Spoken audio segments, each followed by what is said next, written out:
righteousness, light and life to all He brings, risen with healing in His wings. My delays His glory by, born that man no more may die, born to raise the sons of earth, born to give them second birth. Hark the herald angels sing, glory to the newborn King. Hark the herald angels sing, glory to the newborn King.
Tayo po ay manalangin.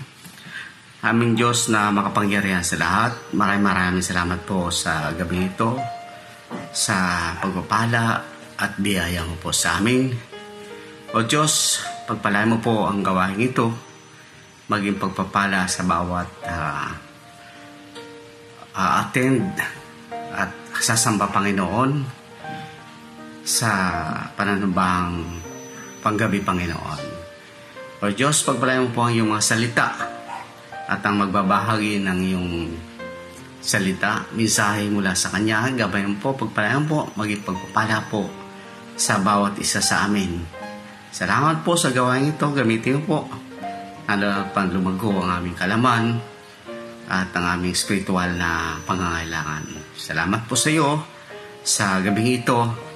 Kayo po magpala sa buong gawain, Panginoon, hanggang sa matapos ang gawain ng simbang gabi. Pagpalain mo po mga nangunguna sa gawain ito. Sa iyo po namin ito, Panginoon, pinagkakatiwala sa tanging pangalan ni Jesus. Amen.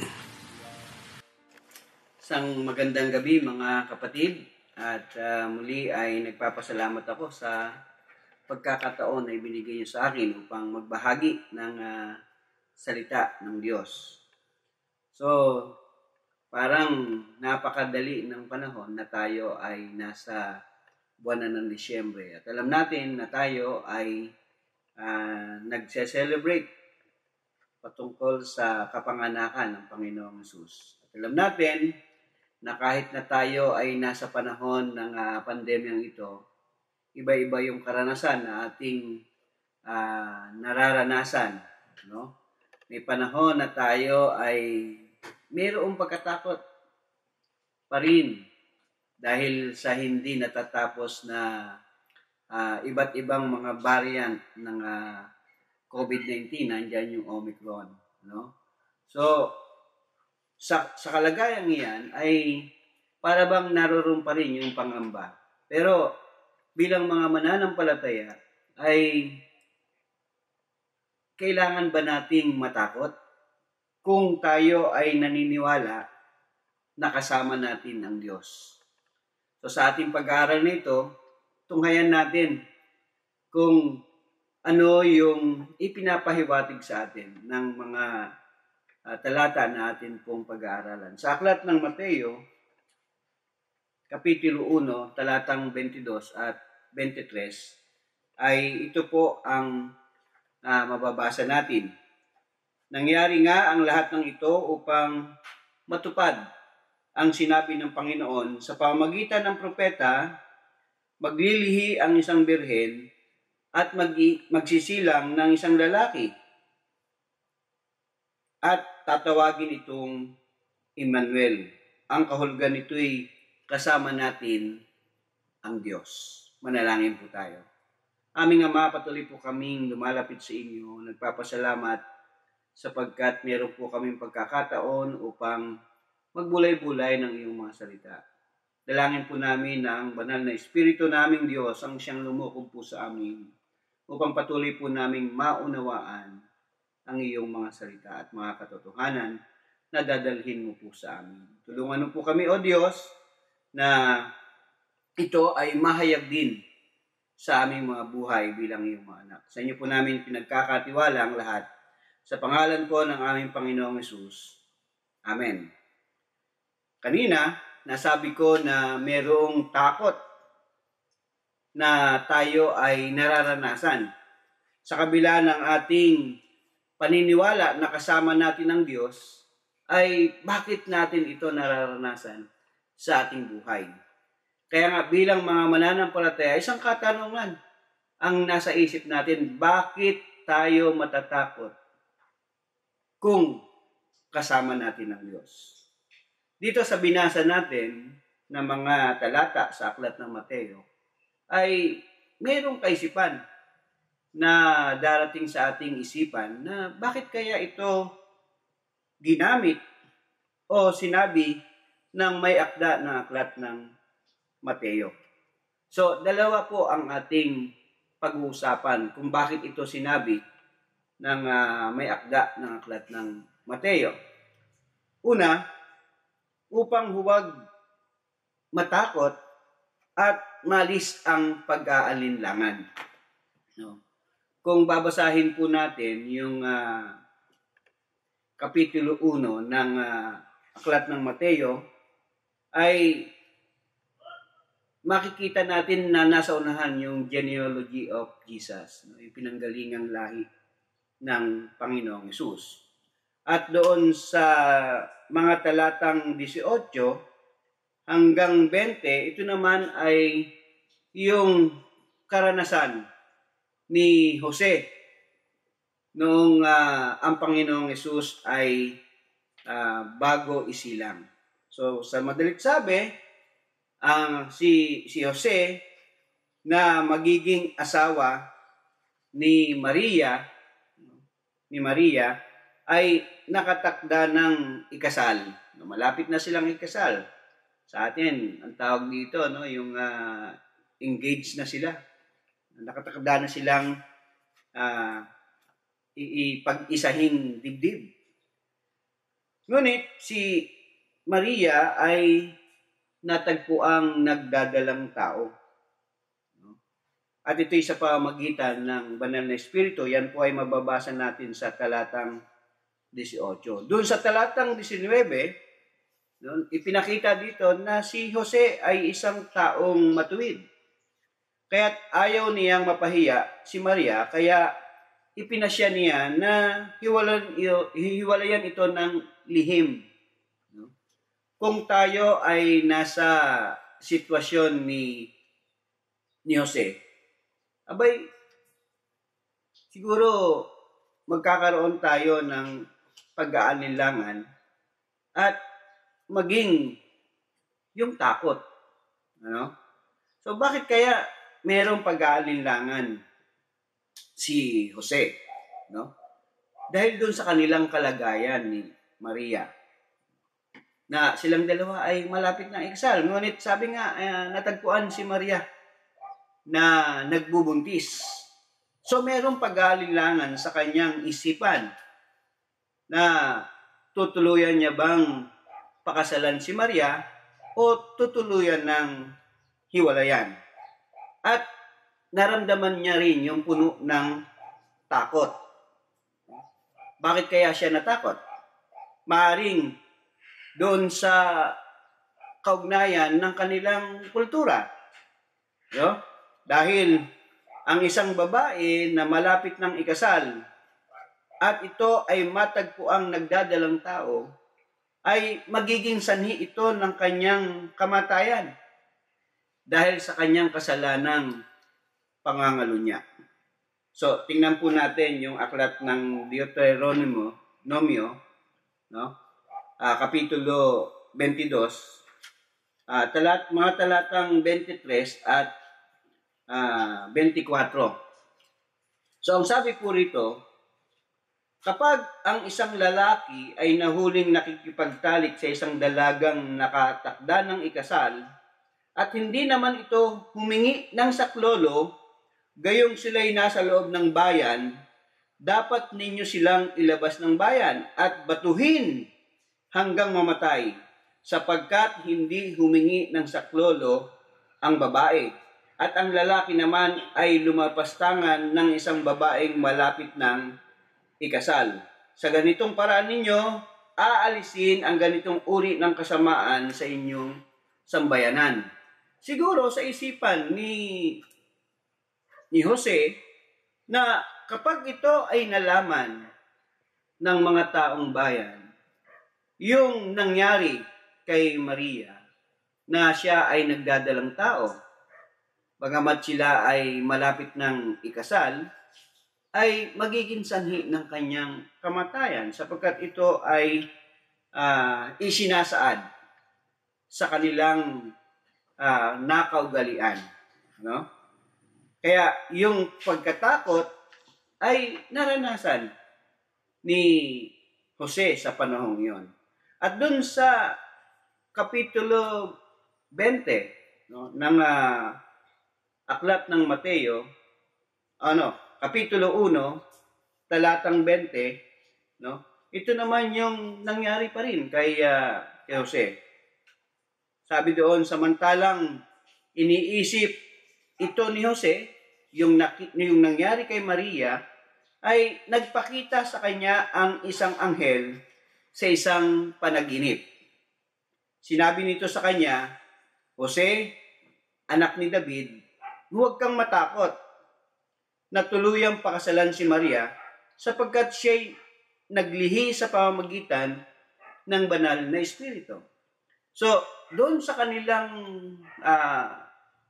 pag-uusap sa pamamagitan ng panaginip ni Jose, ay sinabi ng anghel na huwag siyang matakot. So, ibig sabihin, doon sa kalagayan na yun, sa sitwasyon na yun, talagang si Jose ay nakaranas ng pagkatakot.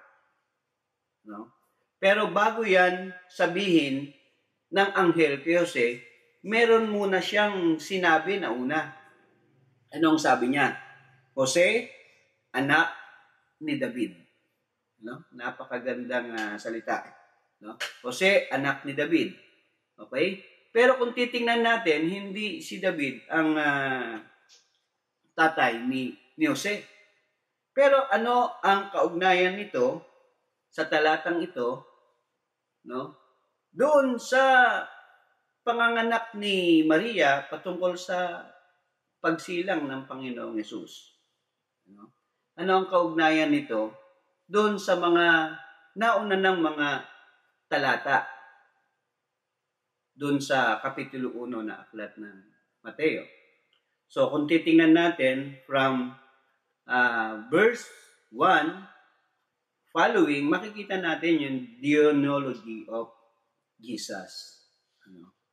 At nandoon yung mga lahi, no, mula kay Abraham hanggang kay David, no? Kay David hanggang doon sa pagkakatapon, at mula doon sa pagkakatapon sa panahon ni Jose. Ano ang significance ng mga salitang ito? Jose, anak ni David. So, ibig lang pansinin o ibig lang tukuyin ng may akda yung Davidic Messiah. No, yung pinangakong Messiah na kanilang hinihintay doon sa lahi magmumula o sa lahi ni Haring David magmumula. Ano?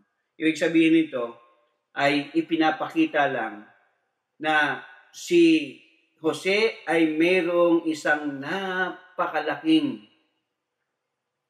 role, bahagi para sa katuparan ng propesiyang ito.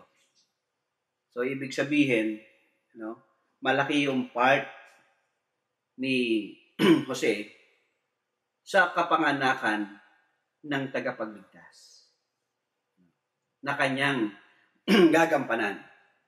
Kaya nga, ang sabi ng anghel ay, huwag kang matakot. Huwag kang matakot na pakasalan si Maria.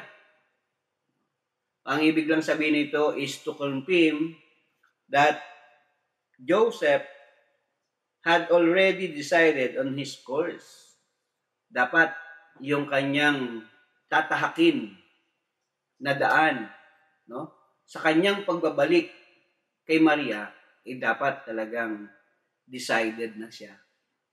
Tanggapin yung kanyang bahagi para sa katuparan ng pangako ng Diyos sa pamamagitan ng propesiyang ito. Kung tayo nga ang lalagay sa buhay ni Jose, talagang makakaramdam tayo ng pag-aalinlangan. Makakaramdam tayo ng takot, no? Na kung saan ay normal sa isang tao.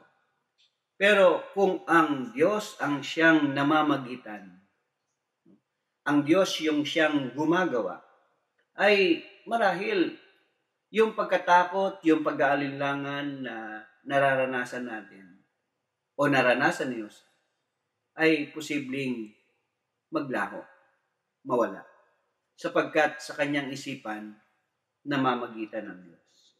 Kaya nga, ito yung aral sa atin, no, mga kapatid. Kung tayo man ay mayroong takot ngayon, kung tayo man ay nag-aalinlangan sa mga nangyayari sa buhay natin ngayon, huwag tayong matakot. Sapagkat ang Diyos ay namamagitan sa atin. No? Kaya nga, yung dahilan ng may akda kung bakit niya isinulat, yung verse 23 and 24 ng aklat ng Mateo ay para ipakita, ipahayag sa atin na ang Diyos ay namamagitan sa atin. Pangalawa,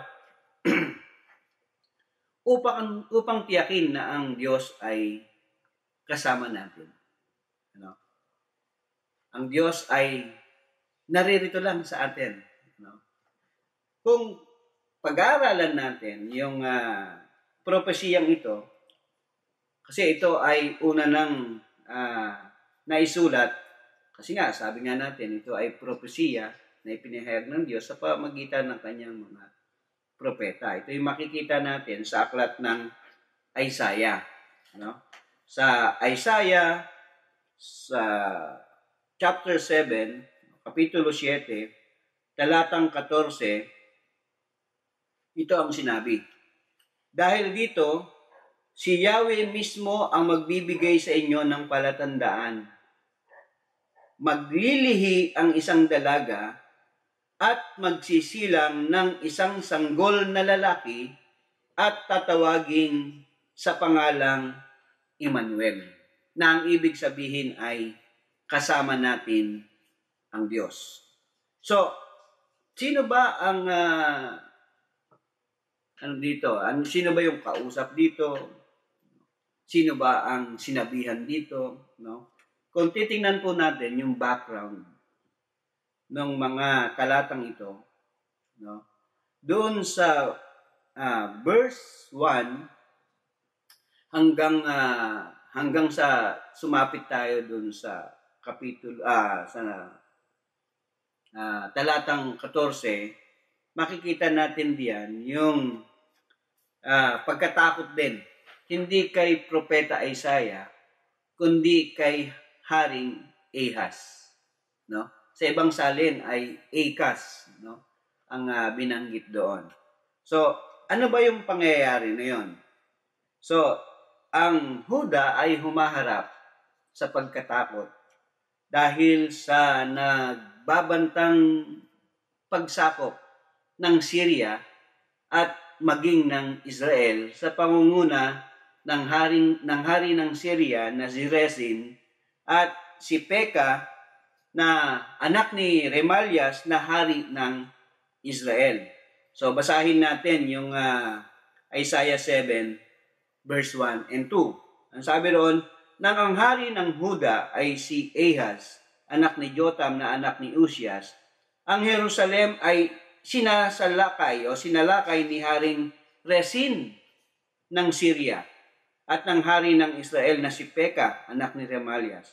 Ngunit hindi sila nagtagumpay nang mabalitaan ng sambahayan ni David na nagkasundo na ang Syria at ang Ephraim, ang hari at ang buong bayan ay nanginig sa takot na parang mga puno sa kakahuyan na hinahampas ng hangin. So, ibig sabihin, yung kalagayan dito ay meron ding takot. Ayun, sabi nga dito, nanginginig pa tulad ng puno na hinahampas ng hangin. So, yun yung kanilang nararamdaman. At doon sa mga talatang 3 at 4, ito naman yung sinabi ng Diyos na si Yahweh kay Isaiah. Ano? Ang sabi ng Diyos kay Isaiah, isama mo ang iyong anak na si Shear-Jashub at salubungin si Akas. Ganito ang sabihin mo sa kanya. No, ito yung pinapasabi ng Diyos na si Yahweh kay Ahaz o sa hari ng Huda.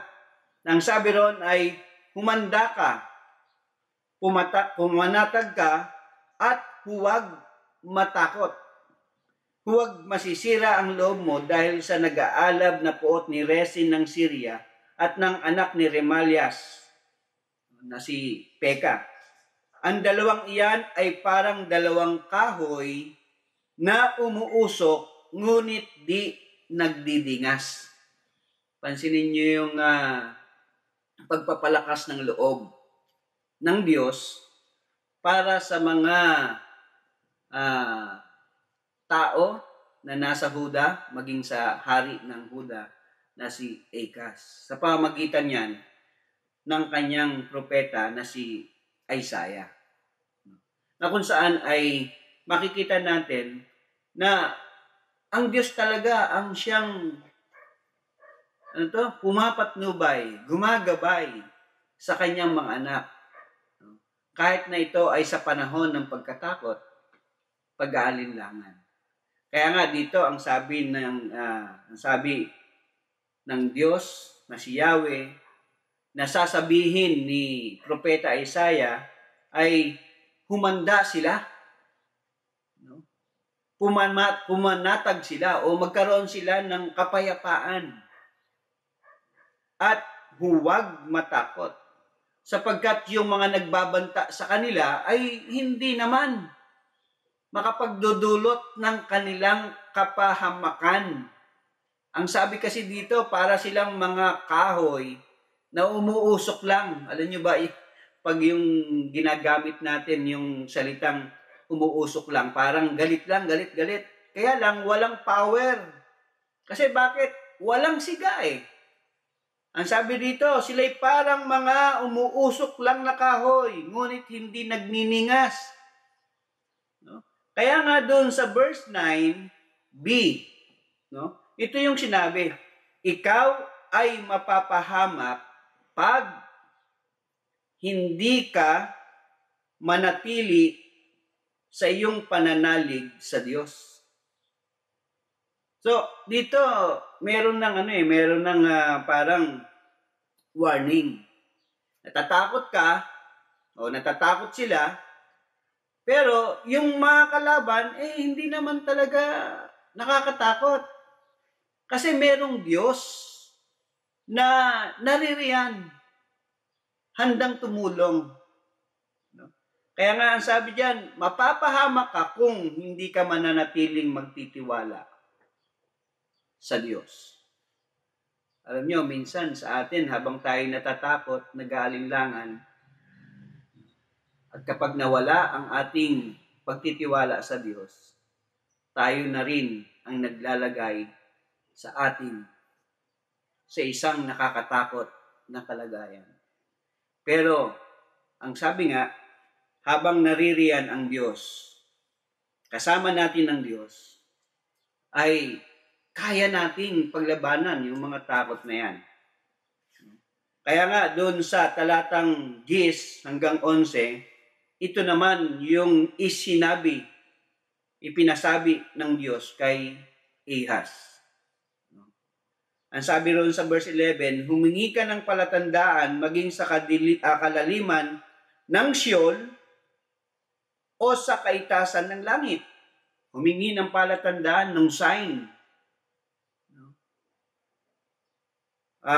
Sa kalaliman ng Sheol, alam niyo ba ibig sabihin ng Sheol? Ito ay katumbas ng salitang Hades. No?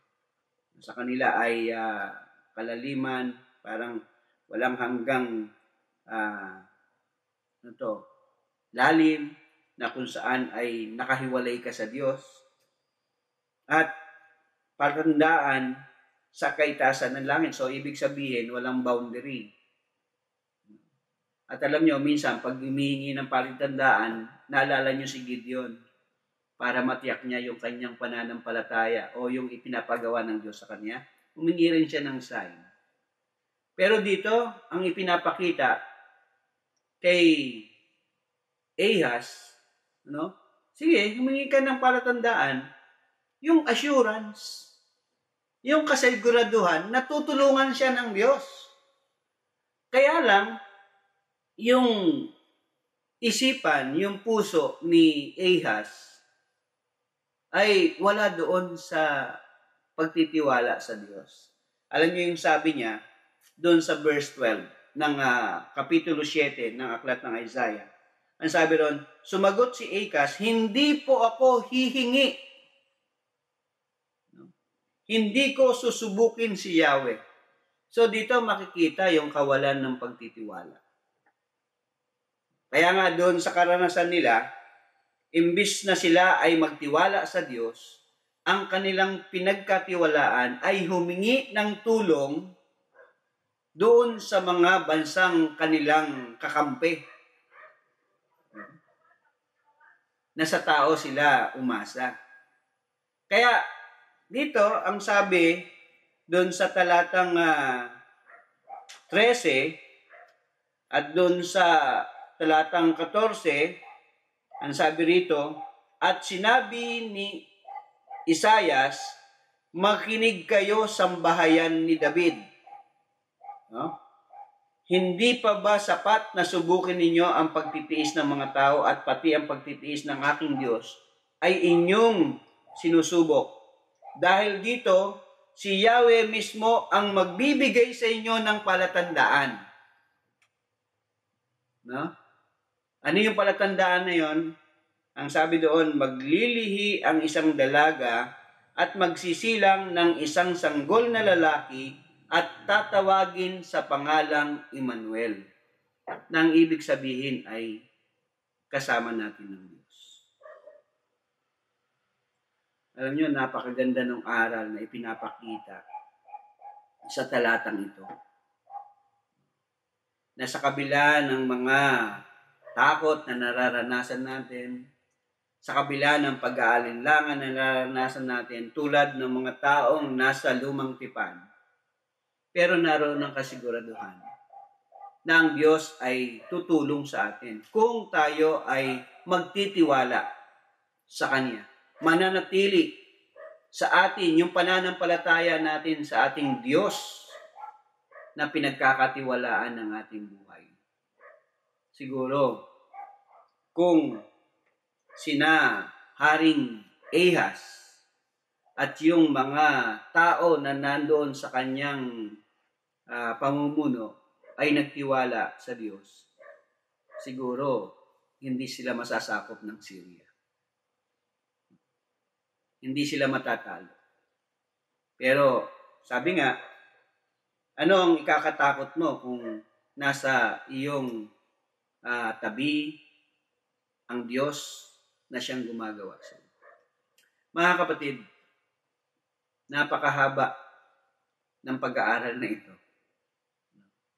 Pagamat ito ay matagal na nating alam, yung mga talatang yan, at lagi nating pinagbubulay-bulayan kapag darating ang araw ng Pasko. Pero sa kabila pa niyan ay napakalalim ng ibig sabihin ng salitang Emmanuel, na dapat ay isabuhay natin. No? Nasa awit pa nga yan, di ba, mga kapatid? Yung awit na Emmanuel. Sa praise and worship, lagi nating inaawit yan, yung kasama natin ng Diyos. Di ba? So, kung kasama natin ng Diyos, bakit ka matatakot? Kung kasama natin ng Diyos, bakit ka mag-aalinlangan? Kung kasama natin ng Diyos, dapat magtiwala tayo ng lubusan sa Kanya. At sa ganitong kaparaanan, magiging matagumpay tayo sa ating buhay. At yung pagkatakot na nararamdaman natin, at yung pag-aalinlangan na nararamdaman natin, ay mapapalitan ng isang kasiguraduhan na kasama natin ang ating Diyos. Manalangin tayo. Aming Diyos, maraming salamat sapagkat Ikaw ang siyang nagbibigay ng mga katotohanan sa amin. Minsan, nararanasan namin yung takot, pag-aalinlangan sa aming mga buhay, sa mga nangyayari sa aming kapaligiran. Maraming salamat, O Diyos, sapagkat naririto, Panginoon, na Ikaw ay namamagitan sa amin upang yung takot na ito ay mawala sa amin at hindi po kami mag-alinlangan sa iyo, Panginoon. Maraming salamat sapagkat sa pamamagitan ng iyong salita, Panginoon, ay mayroong kaming kasiguraduhan na ikaw ay nasa amin. Kaya hindi po dapat kami matakot, hindi po dapat kami mag-alinlangan. Bagamat sa panahon namin ngayon talaga puno ng takot, ngunit bilang iyong mga anak, tulungan mo po kami, Panginoon. Ikaw nawa po ang manguna sa amin, upang sa gayon, O Diyos, maranasan namin yung pagtatagumpay sa mga takot na nararanasan namin. At sa aming isipan, ay laging manatili sa amin na ikaw ay lagi naming kasama sa aming mga buhay. Sa inyo ang lahat ng kapurihan. Sa pangalan po ng aming Panginoong Jesus, ito po ang aming samot dalangin. Amen.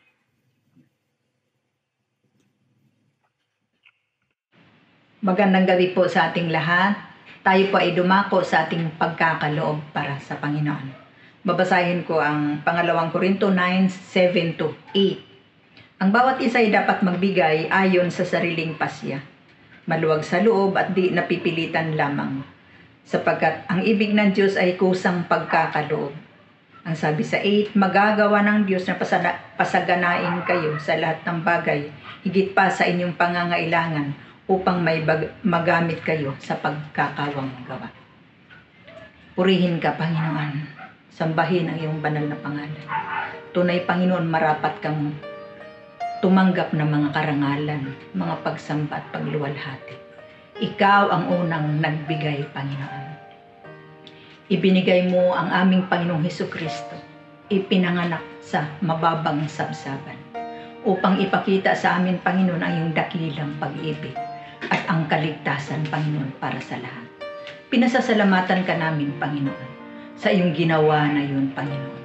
Lord, maraming salamat na tunay nga po, Panginoon, sa iyong pagkakaloob, kami, Panginoon, ay nangaligtas.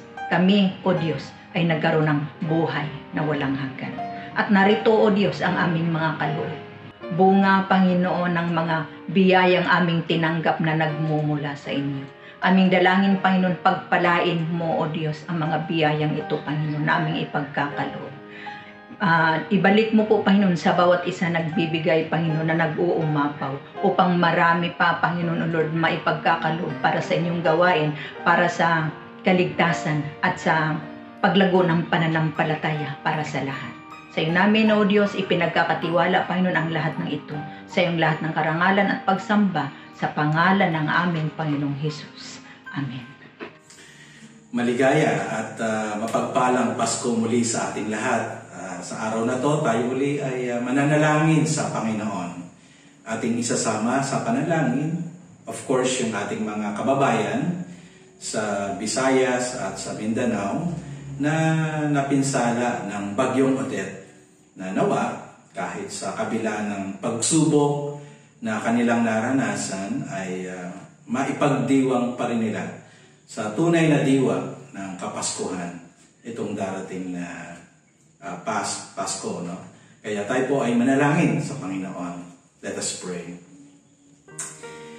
Aming dakilang Diyos na makapangyarihan sa lahat, lumikha ng langit at lupa, sa inyo kami lumalapit, dumudulog at nagpapasalamat. Salamat po sa pangalawang gabi ng aming pagsambang gabi.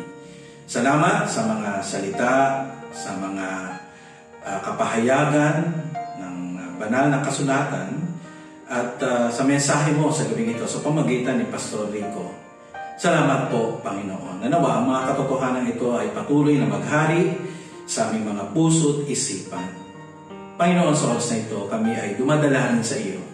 Alang-alang sa mga pamilya na nasalanta ng Bagyong Odette, dalangin namin, Panginoon, na nawa kahit sa kabila ng kanilang karanasan, O Diyos, may pagdiwang pa rin nila ang Kapaskuhan ito ng naayon sa iyong naising. Pasalamatan ka, purihin ka, sambahin ka, na ikaw ang dahilan kung bakit mayroong Pasko. Pero ang aming dalangin pa rin, Panginoon, ay magsugo ka pa rin ng mabubuting Samaritano sa kanilang lugar. Maabutan sila ng kanilang mga pangangailangan. Sa oras na ito, Panginoon, ang iba ay nasa mga evacuation centers. Aming dalangin, Panginoon, na iingatan mo rin sila, na hindi magkaroon ng hawaan ng COVID-19. Ingatan mo sila. Sila mga magdiriwang ng Kapaskuhan sa mga evacuation centers. Lord, damayan mo sila. Kaawaan mo sila. Aming dalangin na nawa ay datnan din sila ng mga pagpapala na kailangan nila sa mga panahon nito ng kanilang pagsubok. Panginoon, ang aking pong dalangin ay yung pagpalain ng mission trip at Bless a Family program ng Seed of Hope na gagawin doon sa Sorsogon. Pagpalain ang team na pupunta roon. Ingatan, samahan, at maging mabunga ang kanilang gagawing mission trip doon po sa Sorsogon.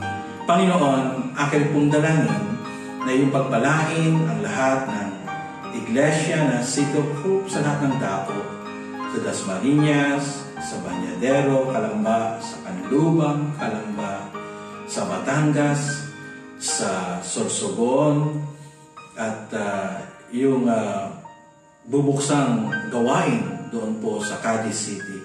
Panginoon, iyo pong pagpalain na lahat ng ito. Kahit po ang aming mga miyembro na nasa ibang bansa, ang Gonzales at Malamud family, ang Barberan family na nasa Greece, Panginoon, samahan mo sila, ingatan.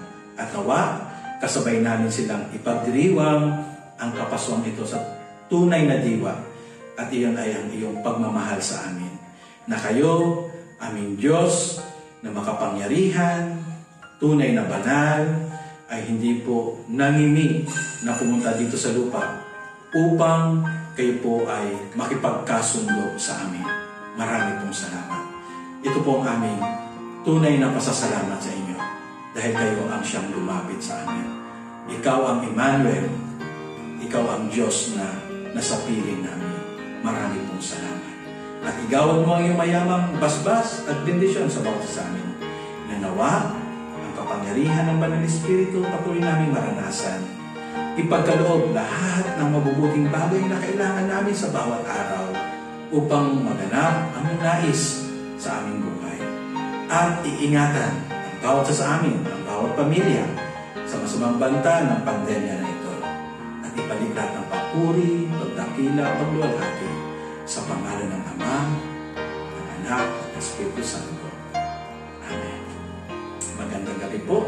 Muli, Merry Christmas!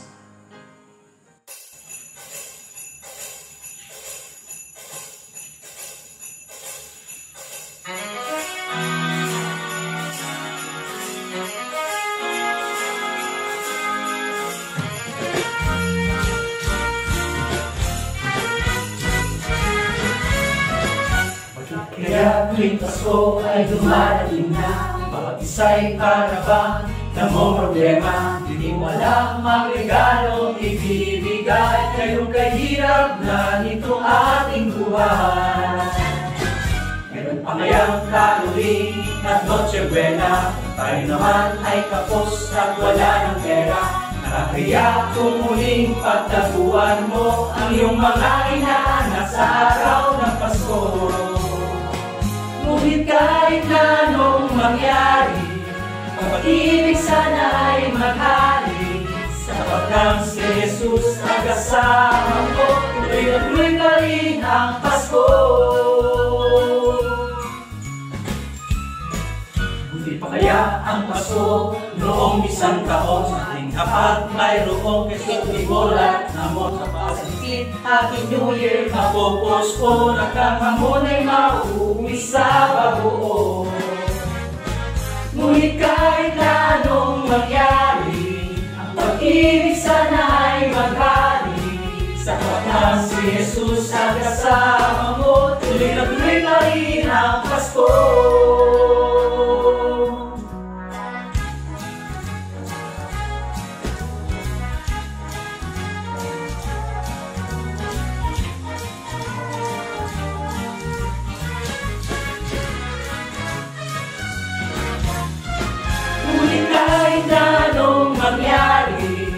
pag-ibig sana ay maghari, sapagkat si Jesus ang kasama mo. Tuloy na rin ang Pasko. Tuloy na rin. Tuloy na rin. Tuloy na rin ang Pasko. Tuloy pa rin ang Pasko.